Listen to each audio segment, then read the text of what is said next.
Have you ever felt restricted by what others think about you? Whether it is family, friends, or your social media followers, their opinions can sometimes have this suffocating effect on us. Today, we're going to talk about our insecurities and how we deal with them. And most importantly, we're going to share a 7-step guide to help you break free from those chains. Everybody has insecurities, and it's absolutely normal to have insecurities. For me, I would say that starting conversations with other people has always been very intimidating to me, and just the thought of it scares me. So when I see somebody else, or I'm in the presence of someone else in a room, and I feel like for them it's so natural, it almost makes me feel like this is a reason why they would stand out more or would be more likable than me.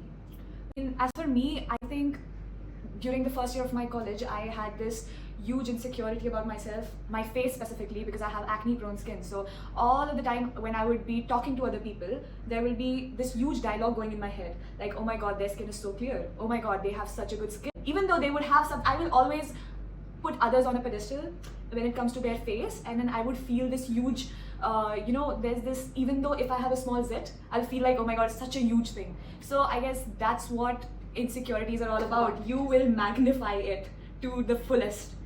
Hi guys, welcome back to our channel. I'm Saman. And I'm Suyagya. This is our second video on our channel, and we're posting about all things that we are awfully aware about so that it can help our viewers from learning something from it. We are shining a light on our insecurities that can plague all of us. We'll explore how to recognize and tackle these feelings so we can authentically be ourselves without the weight of others' opinions. And we are excited to share with you actionable steps that you can immediately implement. So grab your paper and pens, because these are not mere suggestions. These are practical strategies that will help you feel more connected with yourself. So before getting started, here's an overview. The first step is acknowledging what triggers your insecurities. What makes you feel self-conscious? Is it the way you look, your career, or how others perceive your relationships? As for me, I used to be insecure about my public speaking abilities. I would often compare myself with other people that I would see online, the more experienced speakers. And I would always think that I'll never be as good as them. So take a moment, reflect, and jot down what makes you feel inadequate. Because recognition is the first leap towards healing.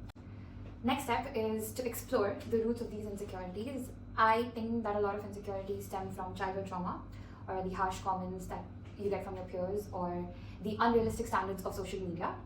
I realized my feelings of not being good enough came from the fact that I was forced to live in this competitive environment where there was constant comparison of what achievement should look like.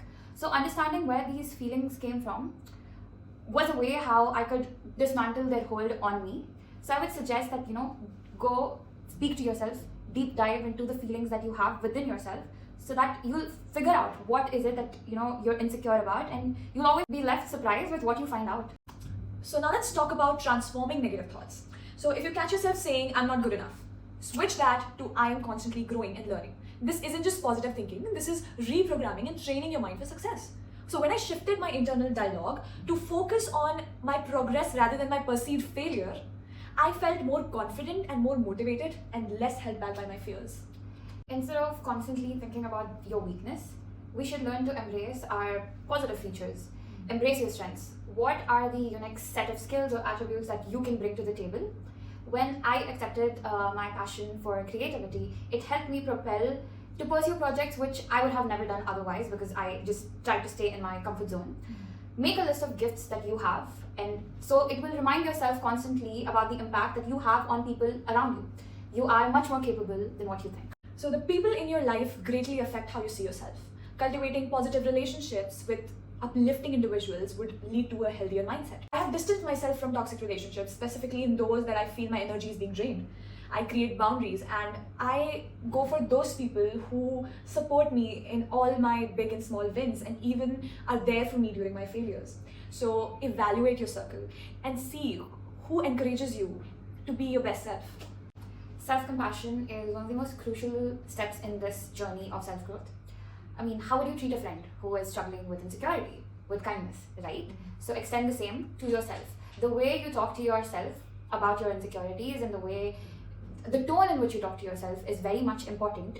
So what I would suggest is that be gentle, be forgiving with yourself, and practice self-love. It helps you to grow without any form of judgment, and you can also be able to be in a place where you can allow yourself to accept the fact that it's okay to make mistakes. The last step is all about action. What's the one thing that you've been putting off due to the fear of judgment? For me, it was launching this YouTube channel. And despite my anxiety, I took the plunge. So remember, every step forward, however small, is still a victory. Face your fears. You might just surprise yourself. There you have it, our 7-step guide of sharing other people's opinion and being the most authentic self. Remember, your journey to self-acceptance is ongoing, but every effort is worth it. So if this video resonated with you, please give it a thumbs up, subscribe for more such content, and please do share your experiences on handling insecurities in the comments down below. Thank you for being part of our community, and here's to living our lives authentically. Bye bye!